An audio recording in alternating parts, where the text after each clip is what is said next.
तो चलिए आज भारत की एक बहुत ही पुरानी और कमाल की कहानी सुनते हैं। ये कहानी है एक बहुत ही समझदार राजा की, कुछ ऐसे चोरों की जो अपने काम में माहिर थे, और एक ऐसे प्लान की जिसने एक पूरे राज्य को बदल कर रख दिया। सोचिए जरा, क्या हो अगर किसी लीडर की सबसे बड़ी ताकत चोरों का एक झुंड बन जाए। यही वो सवाल है जो इस पूरी कहानी की जड़ में है, और यकीन मानिए ये आपको सोचने पर मजबूर कर देगा। तो कहानी शुरू होती है भेष बदले एक राजा से। हमारे हीरो हैं राजा शत्रुजीत, जो अपने न्याय और अपनी दया के लिए दूर दूर तक मशहूर थे। पर उनका एक गहरा राज भी था, एक ऐसा राज जो बिल्कुल किसी को नहीं पता था। तो ये राज क्या था? असल में ये उनके राज करने का एक बिल्कुल ही अलग तरीका था।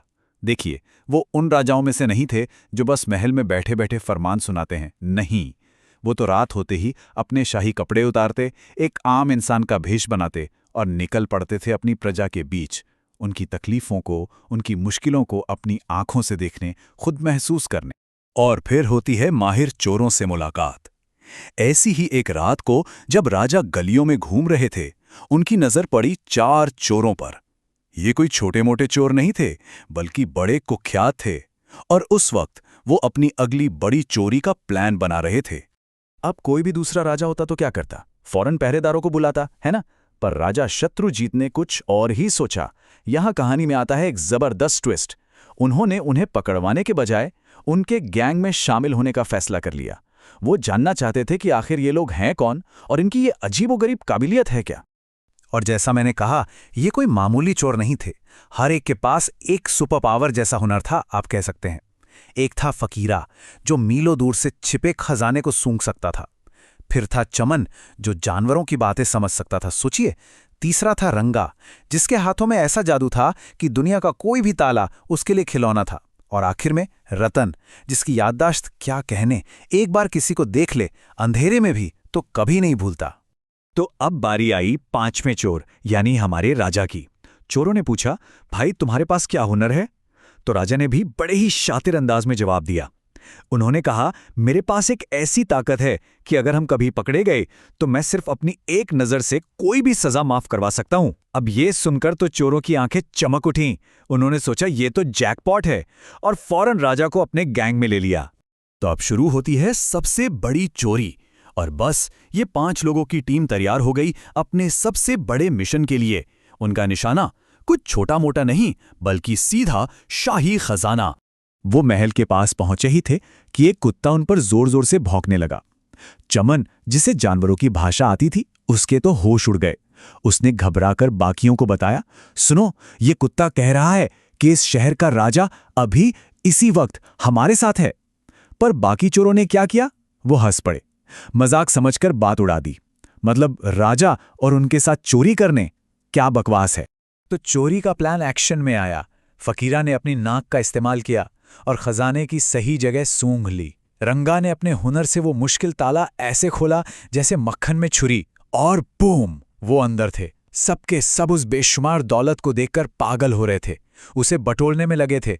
और तभी राजा ने अपना असली दांव खेला। बड़े आराम से उसने सबसे उनके नाम और पते पूछ लिए। बहाना ये बनाया कि भाई आगे भी तो बड़े काम करने हैं, तो एक दूसरे का पता तो होना चाहिए ना। अब वक्त था 5वें चोर की पहचान का। अगली सुबह पूरे राज्य में हड़कंप मचा हुआ था।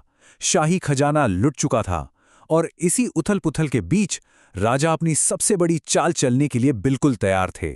दरबार लगा था, सब परेशान थे, मंत्री घबराए हुए थे। और तभी राजा ने बड़े ही शांत तरीके से एक घोषणा की जिसने सबको चौंका दिया।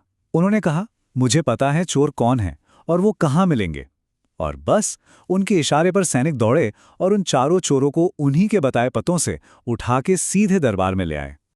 अब चारों चोर तो हक्के बक्के डरे हुए कि आखिर ये हुआ कैसे, उन्हें पकड़ा कैसे गया। तभी रतन, जिसकी याददाश्त कमाल की थी, उसकी नजर राजा के चेहरे पे पड़ी और उसकी आंखों में पहचान की एक चमक आई।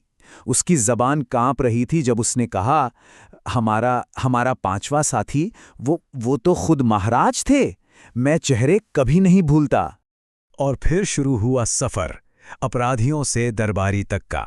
बस यहीं पर कहानी वो मोड़ लेती है जिसकी किसी ने कल्पना भी नहीं की थी। राजा का इरादा सजा देना था ही नहीं, उनका मकसद तो कुछ और ही था। कुछ ऐसा जो उस पूरे राज्य की तकदीर बदलने वाला था। राजा ने जो किया वो सच में जीनियस था। उन्होंने उनकी गलतियों को नहीं, उनके हुनर को देखा और उस हुनर को एक नई दिशा दे दी। रतन, जो अंधेरे में भी चेहरे पहचान लेता था, उसे बनाया गया महल के सुरक्षा गार्ड्स का हेड। रंगा, जो कोई भी ताला खोल सकता था, उसे शाही खजाने का ही रक्षक बना दिया गया। चमन, जो जानवरों से बात करता था, उसे शाही अस्तबल का चीफ बनाया। और फकीरा, जो खजाना सूंघ सकता था, उसे बनाया गया रॉयल डिटेक्टिव स्क्वाड का हेड। तो आखिर क्या है एक नेता का असली कौशल? ये कहानी सिर्फ एक राजा और 4 चोरों की नहीं है। नहीं, इसका असली सबक तो लीडरशिप के बारे में है, इंसानी काबिलियत के बारे में है। तो देखिए, राजा का असली टैलेंट भेष बदलना या चोरों के साथ मिलना नहीं था। उनका असली सबसे बड़ा कौशल था लोगों में वो अच्छाई देखना जो कोई और नहीं देख पाता, वो काबिलियत पहचानना जिसे दुनिया बुराई कहती है। उन्होंने साबित कर दिया कि एक सच्चा लीडर देनदारियों को भी अपनी सबसे बड़ी ताकत बना सकता है। वो लोगों को उनके अतीत से नहीं बल्कि उनकी क्षमता से देखता है। और आखिर में ये कहानी हमारे सामने एक बहुत बड़ा सवाल छोड़कर जाती है। किसी भी समाज की असली पहचान किस बात से होती है? इस बात से कि वो अपने मुजरिमों को सजा कैसे देता है, या इस बात से कि वो अपने हुनर को बचाता कैसे है, एक मौका कैसे देता है? इस पर सोचिएगा जरूर।